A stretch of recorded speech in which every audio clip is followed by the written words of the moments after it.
السلام علیکم درنو لیدونکو، هیله ده چې ټول به جوړ او روغ یاست. د پښتو ژبې د درس په دې برخه کې غواړو د پښتو ځانګړي یا خاص 8 توري درته ووایو.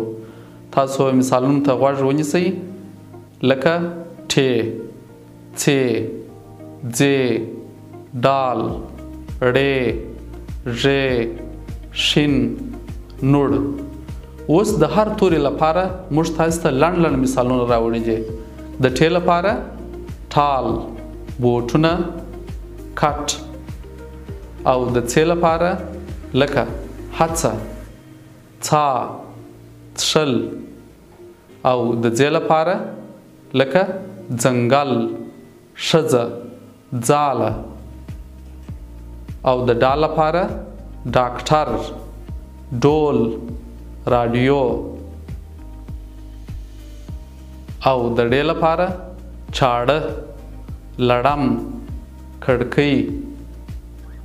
او د ژ لپاره ژمونځ، غوږ، موږک. او د شین لپاره غاښ، ښار، کښت. او د نوړ لپاره اتڼ، پاڼه، مڼه. درنو لیدونکو، دغه وه د پښتو ځانګړي یا خاص 8 توري. تر بیا پورې د خدای په امان.